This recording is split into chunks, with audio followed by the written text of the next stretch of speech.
You're listening to the Just Japan podcast. Everything you want to know about Japan.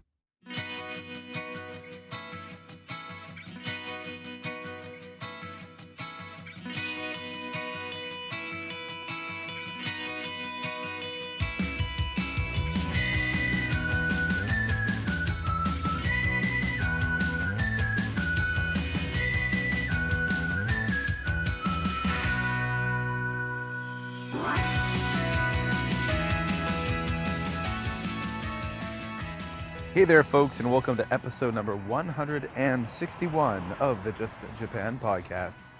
Everything you want to know about Japan. My name is Kevin O'Shea, and I'm the host of the Just Japan podcast. I'm a Canadian who lives and works right here in Japan, and each and every week I bring to you a new episode of the podcast about a new aspect of life in Japan. I profile a different person each week, a person who's doing interesting things here in Japan, and this week I've got first-time guest, Mr. Clayton McIntosh. Now, Clayton's got a really interesting story. He's from Australia. He worked doing graphics on TV and other kinds of cool Illustrator things in Australia. And then he came to Japan as a member of the JET program teaching with his wife. And his time is coming to an end here in Japan, but he talks about all of the great graphics projects, different types of art projects he's been doing here in Japan, and ones he hopes to continue in the future. So I'm going to be talking not so much about the teaching he's done in Japan, but more of the artwork, the illustration and graphics side of things, because that's a really cool story and definitely an interesting take on someone living here in Japan. So episode number 161 is here. It's happening. Enjoy.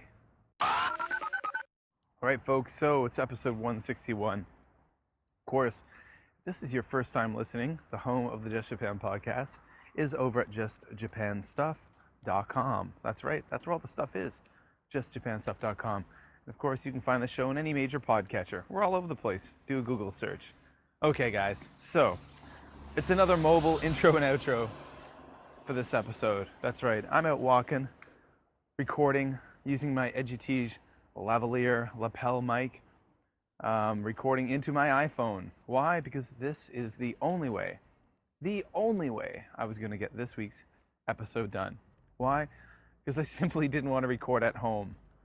What do you mean, Kevin? You don't want to record at home? That's right. It's been a battle to get this episode out. So it's out the first week of June, but I actually recorded this last week, the interview portion with Clayton. But because of my life schedule, it's been really hard to get this one out. Let's see what's been going on. So let's tidy up some business. Let's go backtrack for a moment. Now, first of all, I think a lot of you guys out there are wondering, hey, Kevin, whatever happened to the Inside Sport Japan contest that you and John Gunning talked about a few episodes ago? Don't worry. A lot of you guys entered. A lot of you guys did show me proof that you followed Inside Sport Japan on social media. I will be having a draw for that. I really apologize. It's just something I've been forgetting because of that crazy life schedule I've been talking about. Also, some of you are saying, hey, Kevin, what's up with the I Love Japan project? Well, a lot of you submitted recordings to me. Well, some people did. I'm still putting that together. That's going to be coming out soon. Don't worry. I'm going to be putting those together, I think, in a special little episode with a great package that was sent to me by former guest Felicity Tillich. She's a great creator, documentary type person, journalist on her own right, and she sent me a great little audio piece that I want to share with you guys. Now, as for me, life's been busy. Of course, you know, I'm preparing to move to Beijing with my family not too long from now, so that's keeping us busy. Also, up until the time I leave, I've actually been given a homeroom class, so I'm teaching homeroom at my school, and I have to admit that the current class I have is proving to be much more challenging than classes I've had in the past few years. Now, here's something that you will, if you are a teacher, you know, if you're a teacher who's been teaching for a long time, but if you're, you know, a homeroom elementary school teacher or junior high school teacher, you're a high school teacher, you will know that every year it's kind of like a crapshoot with the type of class you get. You just never know what kind of personalities, what types of students, what types of learners. Do they have exceptionalities? Do they have challenges? Some years you get a class that are just, how shall I say, there's no behavior issues, there's no academic issues, there's no other challenges outside of academics, there's no health issues. And it's a very, I don't want to say easier, because it's never easy being a teacher, but it holds less challenges than maybe other years. Then you'll have years where essentially maybe you have a group of children where maybe it's a group of different types of personalities that don't mix well together. They clash. So maybe you've got a lot of conflict in your class you're dealing with on a regular basis. Maybe you've got a group of students who have, some kind of learning challenges, emotional challenges, behavioral challenges. Maybe there's something even more to it. Now, if you're wanting to hear that noise in the background, I'm walking past the tennis club as everybody's coming out to go home. I think it's closing. So this year, my class is proving to be more of a challenge for me, which means at the end of the day, when I come home, I'm far more exhausted than I've typically been in the past. So it's really hard to motivate myself to finish recording episodes, to get it going, all that stuff. I'm sure you guys understand, of course. So I had to get the intro and outro to this week's episode done. I just didn't want to sit in front of a microphone in my computer room and do that. If I'm going to be sitting in my computer room, I'm going to be watching Netflix. That's all, or YouTube videos. That's all there is to it. So now I'm out walking around my neighborhood, making the episode happen. It's happening. You're listening. I'm happy you're listening because you guys are awesome. And we're doing it. Episode number 161 of the podcast. The most prolific podcast about Japan at the moment. All right, so let's see. What else have I been up to? Let's see. Last weekend, it was my son's Undokai, his sports day. No, he's now in elementary school, first grade, Ichinensei. And traditionally in Japan, Undokai, or sports day, is held in the fall. It always was when my son was in kindergarten. But it's kind of a new trend. Some schools in Kobe and the surrounding area in Hyogo Prefecture are having spring Undokai. And I actually really like that idea because there's not so much of a build-up for it. The children don't have to stress about it and worry so much about practicing. That's right, guys. They practice for sports day. It's more of a pageant for parents, like an athletic, group-oriented, group work type pageant, displaying to parents and families how the children work together. And then essentially, sports days, or Undokais, have not changed in the last 30, 40, 50 years. So the games the kids play, the competitions the kids participate in are exactly the same as the ones that their parents did and their grandparents did when they were in school. So there's a lot of culture, a lot of connection. So my son's sports day was last Saturday, and it was all day. It was a full day. We were up at 6 o'clock in the morning, the whole family. He was out the door around 7:30, and we didn't get back home, and he didn't get back home until almost 4 p.m. And we spent the whole day out in the sun. It was a gorgeous day, a perfect day for a sports day. But unfortunately, I'm not able to share the photos of the sports day on social media. Some of you might know that Japan is pretty hardcore about privacy laws, way more so than other cultures. So even photos of my son, with only my son in the photo, I'm still not allowed to share those on social media. I shared a photo actually on the Just Japan Stuff Facebook page of my son before he left the house to go, and he was showing a picture of Godzilla that he drew, but I'm not actually allowed to show any other ones. So there you go. I wish I could share it with you guys, but I can't, and I don't want to mess things up. You know, it's way more important to have a good relationship with the school and the community than to put things on social media. If they don't want you to, we're not going to, because we have ties here. Now, I know what some of you might be saying. Hey, Kevin, aren't you leaving Kobe? Aren't you moving to Beijing soon? Well, yeah, but we're going for 2 years. There's always a possibility that we may be coming back here. We may not be. And there's a chance we're probably going to be moving to Canada or another country or another big international school somewhere else. But you never know. So you never want to burn a bridge. You never want to burn a bridge because we might end up right back here again. Who knows? Yeah, so there you go. So with my son's sports day, the next day on Sunday, I went on a really fabulous hike with John Soleil. John is a friend of the show. He was on an episode way back in the day, early on. He was on an episode about hiking here in Japan. Now, I met John a long time ago through YouTube. I think maybe in my first or second year in Japan, 8 or 9 years ago. He reached out to me and he said, "Hey Kevin, I'm in Japan. I'd like to meet up with you and go hiking." And we did. And he introduced me to the world of geocaching. So John lived here in Japan in the 90s, married a Japanese woman, and now they live in Louisville, Kentucky. And that's where they raised a family. And he comes back every couple of years and spends a nice chunk of change here in the springtime. And we went on a great hike. I've always wanted to go on this hike, and for years I've been planning on it, but I never did. So we headed up to Takarazuka, and then we got on a local train for a stop and went to a place called Namaze, I think.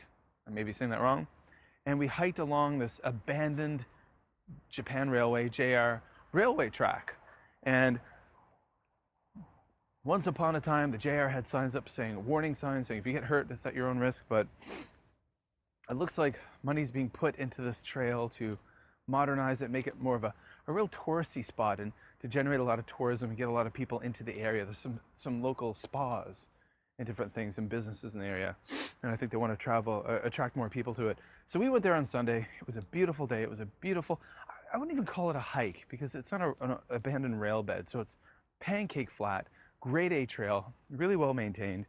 And we hiked along there for several hours, and you go through a lot of abandoned train tunnels. So it's a must. You must have a flashlight at least. Headlamp and a flashlight would be better. But if you're going to go hike this, it's awesome. I'm going to put a bunch of photos of that in the show notes for this episode at justjapanstuff.com, so you can check those out. A lot of fun. I'm also going to put a link to a YouTube video I made about our hike that I put up on my Busan Kevin YouTube channel. So it was a lot of fun. And the plan is before I leave here, I think within the month, I'm taking my son Kai to the same place. And we're going to really enjoy hiking together, the two of us. And that's going to be a lot of fun. All right, guys, it's time to talk to Clayton about being an illustrator in Japan. It's an interesting interview with an interesting guy. So sit back, enjoy, and listen. Please hang up and try again. Okay, folks, welcome to episode number 161 of the Just Japan podcast. We're talking about life in Japan and being an illustrator / artist in Japan. And I'm very happy to welcome first-time guest to the show, Mr. Clayton McIntosh. Clayton, thank you for joining us. Thanks for having me. This is great. And I'm just going to, right off the start, apologize if my voice cracks from time to time and I sound like a 13-year-old Kevin. It's part of the job when you're a teacher. It happens. You break your voice. So Clayton, again, welcome to the podcast. It's your first time here. So, of course, I'm going to ask you to, tell the Just Japan podcast listeners a little bit about yourself, where you're from, and what you do here in Japan. Okay, thank you. So my name's Clayton McIntosh, and I'm from Australia. I'm kind of from country Australia, a city in country Australia, but I've been living in Brisbane for, 7 years before coming here. I'm currently living in Kobe, Japan. Yay! Yay, Kobe! Oh, yeah, okay. And I'm on the JET program as an ALT, an assistant language teacher, teaching English in a junior high school and an elementary school. Great. Now, you've been, now how long have you been in Japan? I've been in Japan for 5 years. Great, you've been in Japan for 5 years.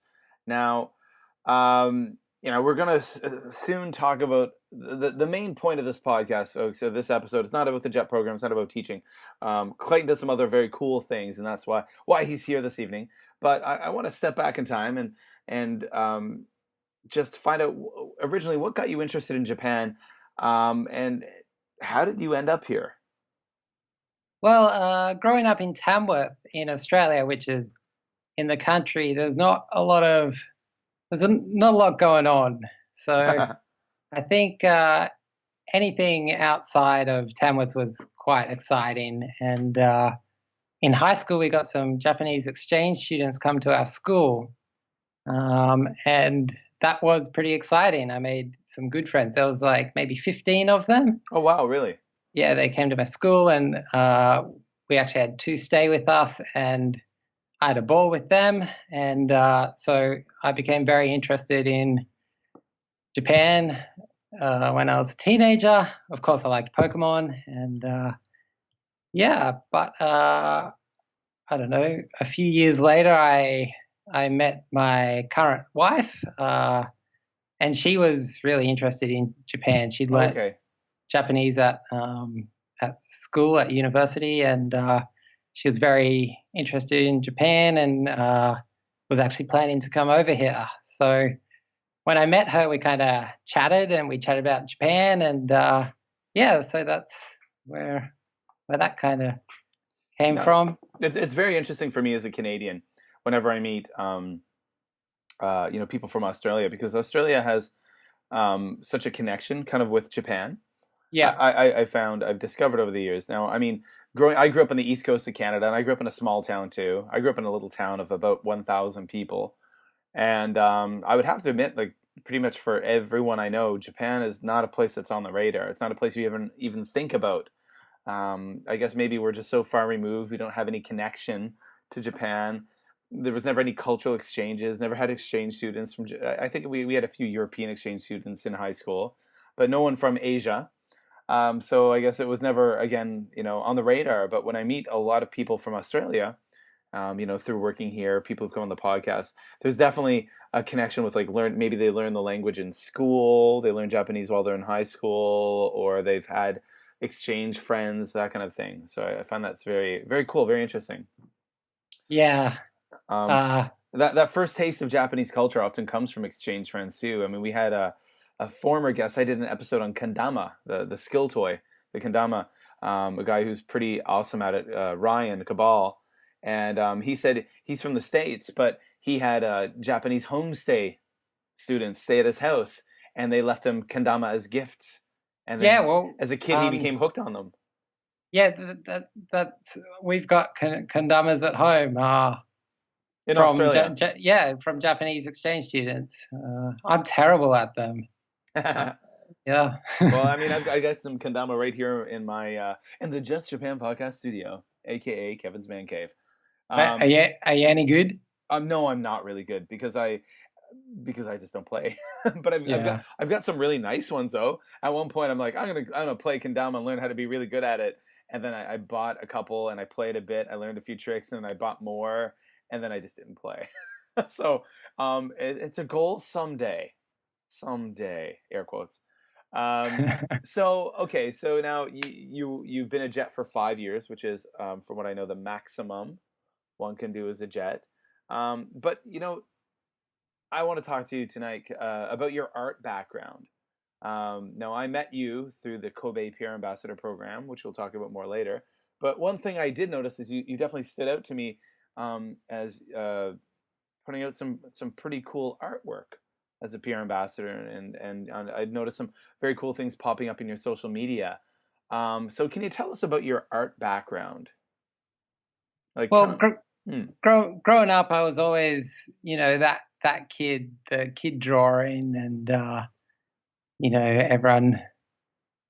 everyone was doing their thing, but I was always the guy drawing, and I guess that I never really grew out of that. So I've always just been drawing, and I studied animation for a couple of years, and I did 2 seasons on an Australian uh, cartoon, an Australian animation. It's called Pixel Pinky, cool. and that was a lot of fun. It's on YouTube if you wanna watch that. If your kids want to watch that, Pixel Pinky. Pixel Cool. Pinky, and yeah, but as I said, as a kid, I was always drawing, and like I'm 31 years old now, and I still find myself just drawing pictures when I've got any spare time. And so recently, I've tried to kind of up my game and learn Illustrator and learn the programs and make it look professional. Ah, nice. And Yeah, Yeah, I'm looking at Pixel Pinky right now on YouTube, guys. You should all yeah. go there and definitely check it out. And I'll put links in the show notes at justjapanstuff.com. Okay, so you're always drawing now. Okay, so you said you studied animation. So did you study animation in university or in college? Uh, yeah, kind of college. In Australia, we call it TAFE. Okay. It's like it's not a degree, it's a diploma. Okay, that's probably similar to Canada. So Yeah, I know that for our American listeners, and over the years, American listeners or American friends, they refer to all post-secondary education as college. yeah, Everything is college, but it's not like that in Canada. Um, and like I'm often talking to Americans, and I'm talking about school, as in when I was, 7 years old or something, and they're talking about university, and yeah, okay. Yeah, in yeah, Canada, we have a very clear distinction between university and college, because I've been to both many times. yeah, It seems I've been to university twice, so I've got two university degrees, but I also have a college diploma. So I went to university for 4 years, got my Bachelor of Arts, and then realized, hey, wait, I can't do anything with this. And then I went back to community college and did a 2 year technical program in 3D graphics. And it was actually electronic game design focusing in 3D graphics. And I got a diploma in that. And then later I got my teaching degree. So yeah, I know college in Canada is usually like a 2 year diploma course. It's yeah, usually very, very skills oriented. yeah. Like That's get exactly a the same. job, you want to get Yeah, a job, go to college, yeah. kind of thing. If you want to get a, specific job, you go to TAFE, you go to college, yeah. Okay. And to So get on the jet, oh, I to was get gonna say, on, I'm just backtracking. I'm sorry to interrupt you, but I'm really interested in that, like you getting into college to become an animator or to study animation. I'm assuming that you probably had to put together a nice portfolio in order to get in. yeah, I look at my portfolio now, and I cannot believe how bad it was. It was terrible, but It was good enough to get you into college, right? well, yeah. So the college or the tape in Australia, they aren't necessarily turning away all that many people. Okay, it's not like Canada's what is that place that hire all the Disney animators? There's like with They're one like Cal Arts. yeah, there's one famous college in is it Oakville, Ontario, around Toronto, where so many Disney animators come out of. Yeah, maybe Cal Arts.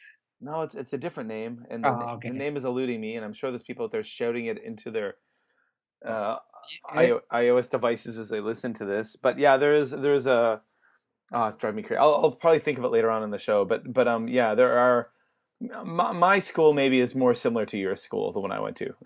Yeah, Okay, care about American geography, so they're probably saying like wherever you said. yeah, yeah.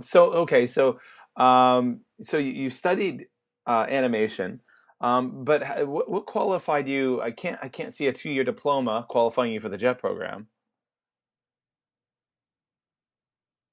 Hello. Hello, can you hear me?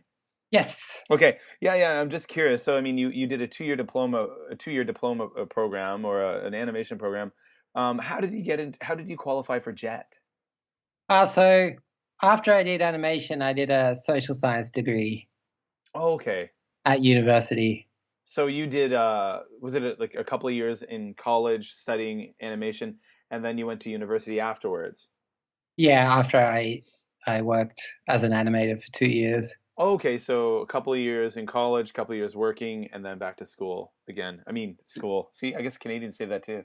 Yeah. Or maybe I've been, maybe it's just I've been influenced. No joke. I've been living outside of Canada essentially since 2002. Yeah, So, so I say junior high school and elementary school, but which is actually what we say in Canada. right, yeah, So we it's have like primary school and high school. okay. In Yeah. Canada, elementary school, junior high school, high school. Yeah, interesting. Now for some reason now I say middle school all the time. So I don't know. I'm a big language mess. Um, yeah. Okay. So you went to university and you studied social sciences. Um, how did the whole you know JET program thing happen? How did you or why did you and your wife decide to take that path to come to Japan or to come to Japan at all? My wife really likes Japan and has always wanted to live here. So, um, and I was keen. I applied for the program. I didn't expect to get in. I thought I would be coming over here as a dependent, but we both got in and we both came over here, and yeah, And have you been in Kobe the whole time? yep. I've been at the same school for 5 years, same two schools. Really? No, is that common? That's really uncommon as far as I know. Okay. Wow. Yeah. So you must have quite a connection to Yeah, those so schools. some of the kids there I've known for literally 5 years. Mm. They're definitely different to when I came. Yeah, absolutely. I understand. Yeah. My school just had their big yearly festival on Sunday, and we had thousands of people come, and a lot of kids who've graduated from the school came. And I met, so I'm an elementary school teacher now, but I met a girl who I taught in kindergarten. I was a kindergarten teacher in the past, in her final year of kindergarten, and this tall, young woman-looking creature walked up to me who was actually taller than me, and she was like, "Hello, Mr. O'Shea," and I was like, "Hello," and she was like, "Do you remember me?" And I was like, "No." She said, "I'm so and so," and I looked at her like, "Huh?" She was like, "You're my teacher in kindergarten." I looked at her like, "What? Oh my God!" And she's now in grade 8. That's incredible. And Yeah. I taught her when she was in kindergarten, and then all of a sudden I could see it in there. I'm like, I see you in there. I see that student I taught, that little kind of baby faced girl, kind of in there, but not really.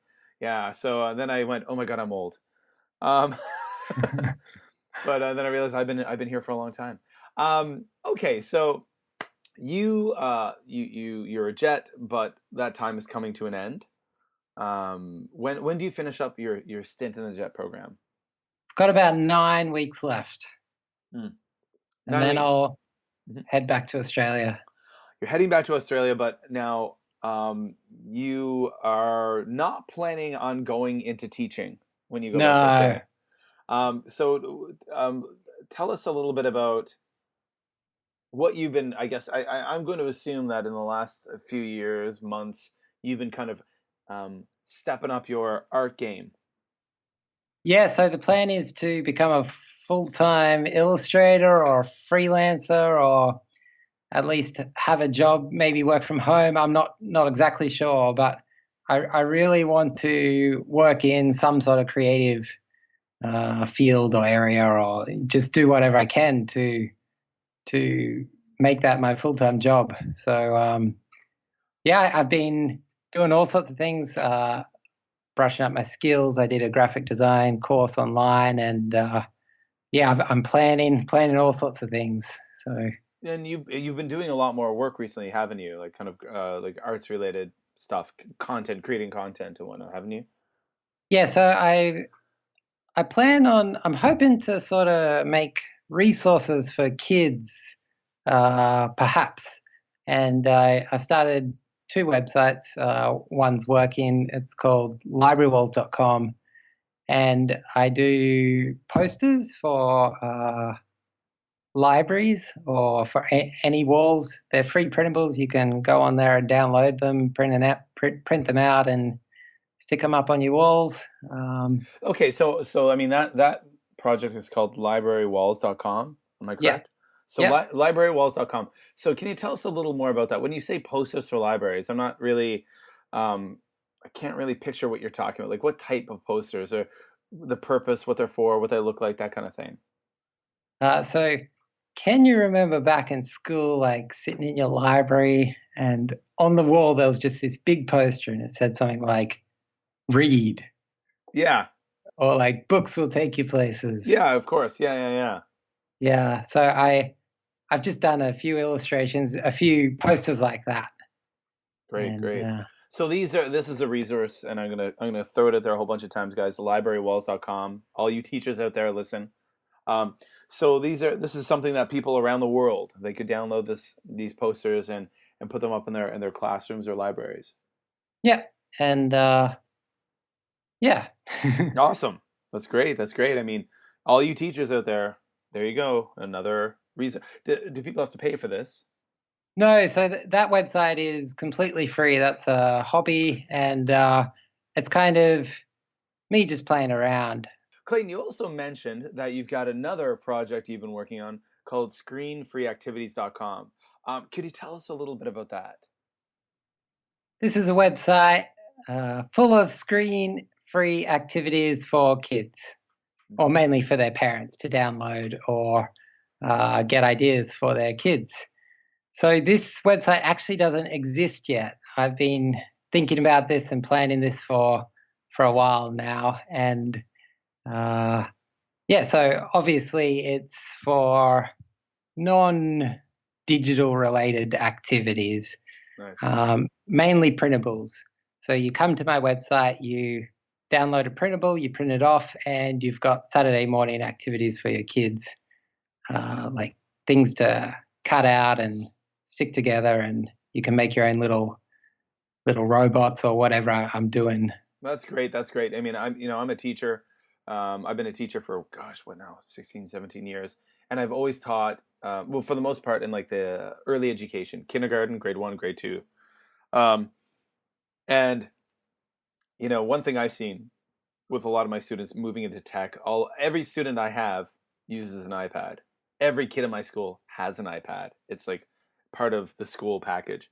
Um, but one thing I've learned over the years is I see more and more as we become more kind of tech related, my students and other students in my school have a lot less exposure to craft work, to even like coloring pages, working on those fine motor skills of like coloring things in, of cutting things, gluing things, creative problem solving with paper craft. Like that's becoming less common, sadly, in my opinion. Yeah, so I hope to use my illustration skills and sort of mix that together and make a beautiful, high quality website. Nice. As as you'll probably know, like if you go searching for printables or activities online, there's a lot on there, and a lot of it's really low quality. Yeah. And I want to make it like beautiful. Nice. Nice. Yeah. Nice. Well, I tell you what, man, when your site goes live, when you finally, start working on it, getting it up and going in the future, please send me the links because I will be using it. I currently teach grade 2, and in my next job I'm going to be teaching grade 2 as well. So I've always been kind of in that early years, which and I'm a firm believer in reducing screen time. Yeah, reducing screen time and getting your hands involved and cutting things out and Exactly. Get those yeah. get those creative problem solving skills working, having kids figuring out how to cut things, how should I glue this, how should I fold that, or how should I color this, and how should I attack this paper project. I love that stuff. And also as a parent with 2 young children, I think it's a good thing. Um, okay, now I'm curious. Okay, so um, you we met actually through the Kobe PR Ambassador Program, and I know we've had past guests. Sam Ramdani's been on a few times, and I met Sam through the PR Ambassador Program. Uh, so for some people out there listening, this may be their first dose of the Just Japan podcast, their first time coming around it. So when I mentioned the Kobe PR Ambassador Program, could you, in a nutshell, tell us a little bit about what that is? And can you tell us a little bit about your experience as a PR ambassador? Basically it's people not from Japan living in Kobe and sharing Kobe with the world through social networks and online and things like that. Mhm. And as a Kobe PR ambassador, you sort of get shown around the city, and um, people you sort of see the city and you share your experience of the city. And I was a Kobe PR ambassador last year with you, Kevin, Yep, and yep. so that's over now. But And obviously, it's over because you're going to be leaving, and yeah, the same with me. I can't be a PR ambassador again this year because I'm leaving as well. So we both we you had to make a new 1 year commitment to do it, and basically it's a volunteer program, right? We were volunteers working for the city of Kobe to promote tourism, essentially, but in a kind of different way. Yeah, we got to do some exciting things. We got to do like fruit picking and visiting different tourist attractions and stuff like that. Yeah, it was a lot of Yeah. fun. And I think I really gather the reason why the program was put together is the reason why Kobe appeals to Japanese people may be very different than the way it appeals to foreign people. Yeah, exactly. And I think in my years in Japan, we experience that very kind of thing wherever we may be in Japan. Certain things in Japan that appeal to Japanese people for tourism reasons definitely don't appeal to foreigners. Also, the way we use social media and the internet is very different. And how is that different? Well, I found that people in Japan are very active on like Twitter Mm-hmm. and Line, which is an app. Mm-hmm. Whereas where I'm from, it's all about Facebook and Instagram. Yeah, And exactly. In line is kind of more of a closed kind of ecosystem, isn't it? yeah, It's more of about people you know. yeah, and I think that's very attractive to particularly like younger people who kind of want to keep things kind of private, but sort of share their lives with their friends Whereas I think I know definitely in I think North American culture, everyone wants to be famous. Everyone wants to be a rock star, and everyone wants everyone to see them. Not everyone. yeah, I mean, young people. I think. yeah, and you've got Snap. I hear Snapchat's where it's all about, and Yeah. yeah, So basically, both making us sound old. I hear Snapchat's what it's all about. Yeah, yeah, I hear so. I hear that too. But definitely, as a, you said you're 30. yeah, 31. 31. I'm 10 years older than you. Um, and I know people my age live on Facebook. People your age live on Facebook and Instagram. Instagram is a big one with people my age and your age as well. Yeah, and Um, my grandma actually signed up to Facebook just the other day. oh, nice, nice. Yeah, But even, I mean, like, my parents, people my parents' age are into Facebook. My parents are very active Facebook users. yeah, Um, my mum was on Facebook before me, but okay, there you go. yeah, Yeah. Um, so, I mean, that's it. That's the thing. I mean, we were, as PR ambassadors, we were targeting that Western, the non-Japanese audience. Mostly, I mean, more European, North American, Australian, New Zealand, that kind of audience. And those people are on Instagram. Those people are on Facebook, right?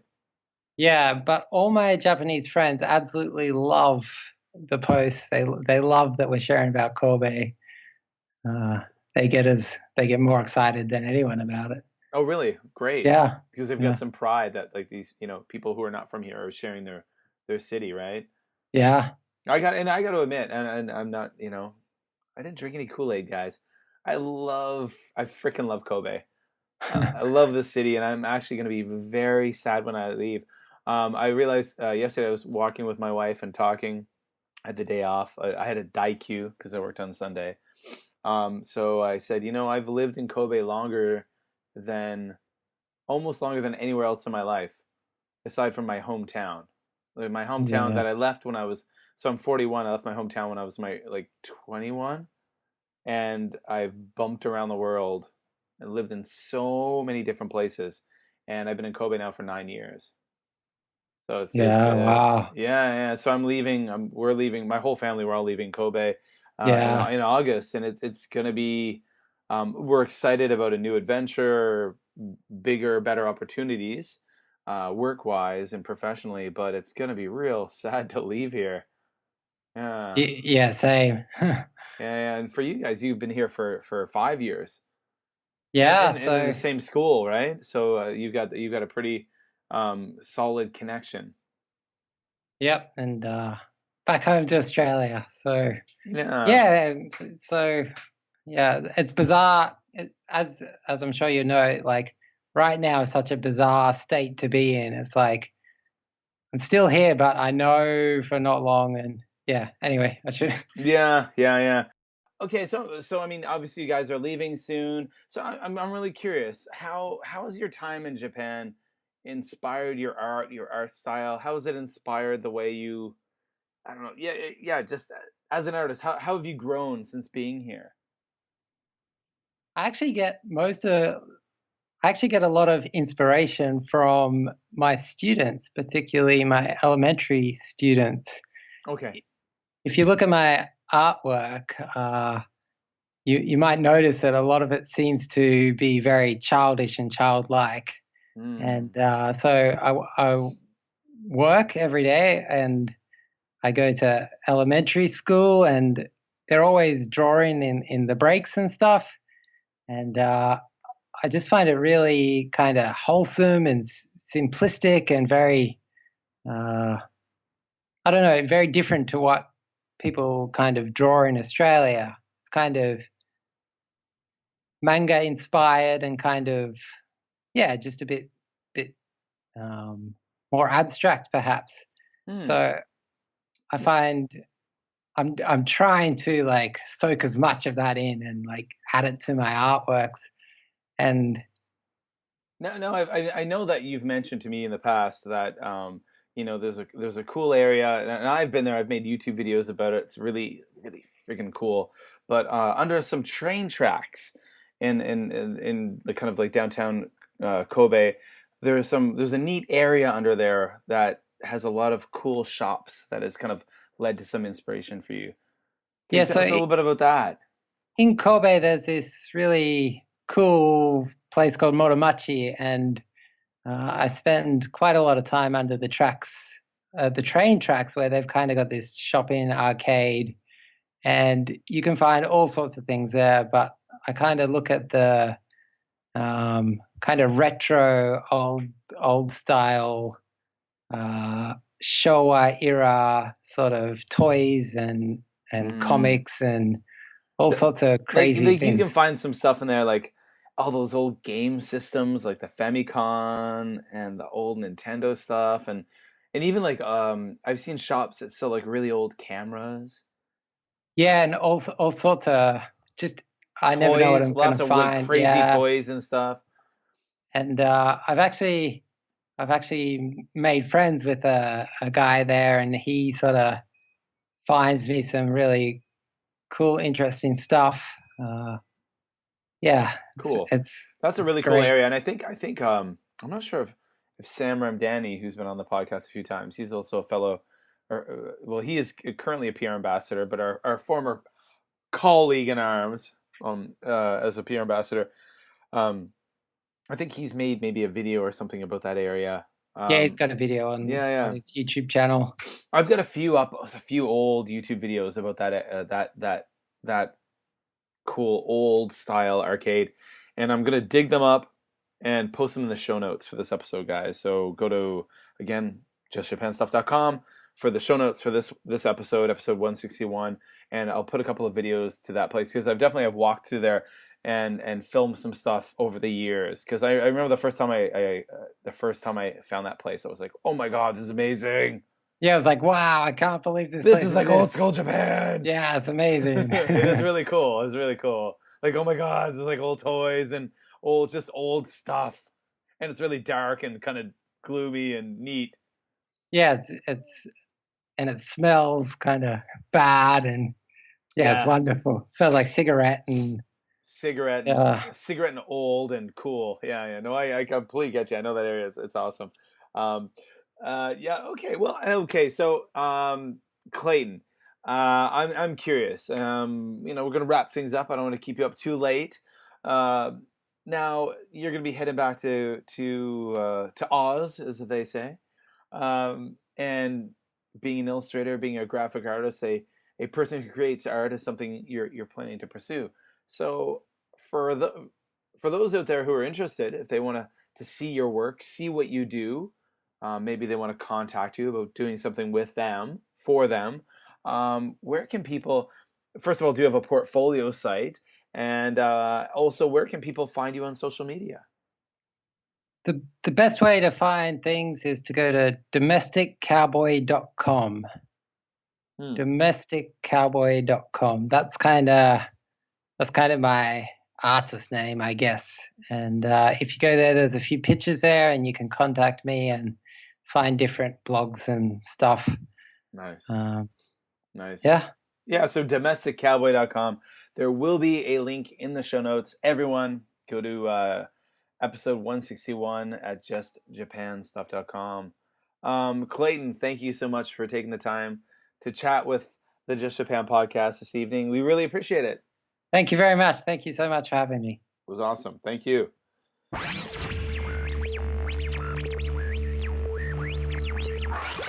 Well, folks, I want to thank Clayton for taking the time to stop by the Just Japan podcast. You heard all of his contact details. He mentioned them, or you can find him online. The Domestic Cowboy. He's all over the place, and I'm going to put links to all of his contact information. All of his social media links will be in the show notes over at justjapanstuff.com. Go over to justjapanstuff.com. Go check out the show notes, and go check out all the other cool stuff we've got going on over at the site. So Clayton, thank you very much for joining us. So that's it for another episode of the podcast, of course.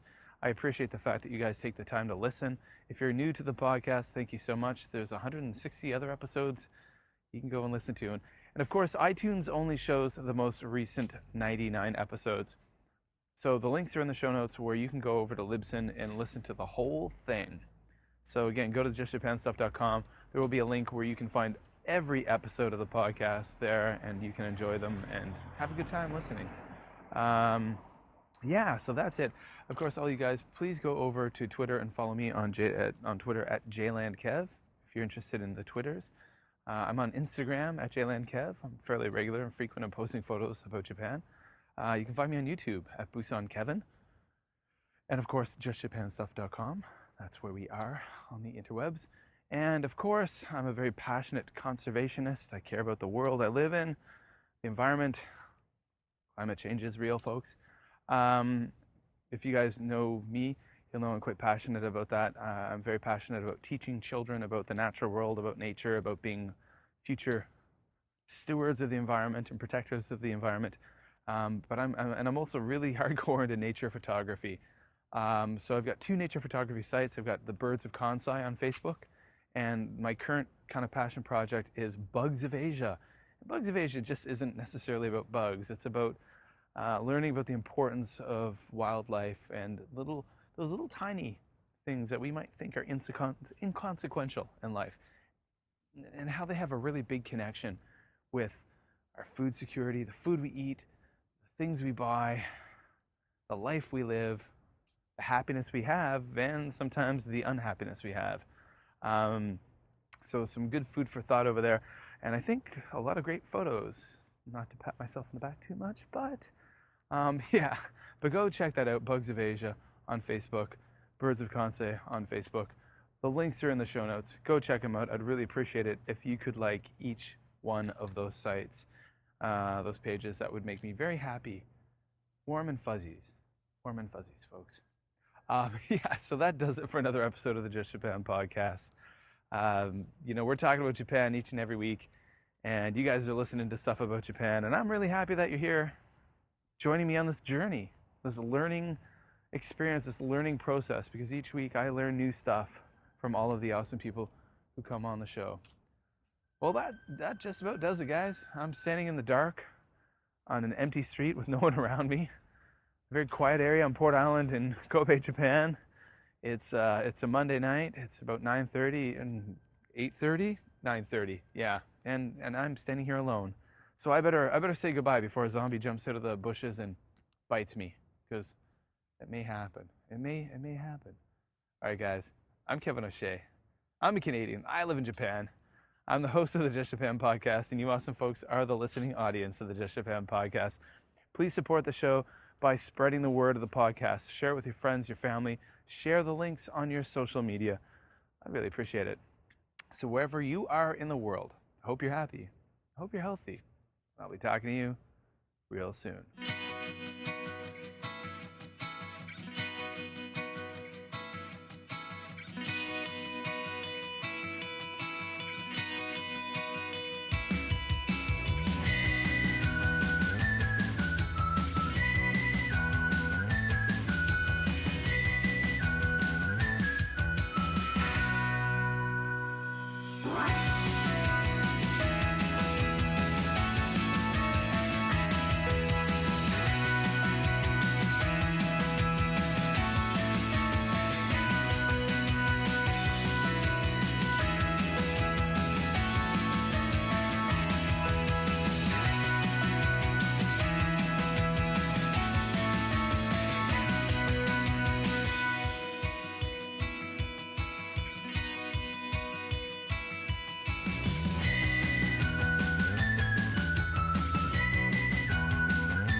Bye.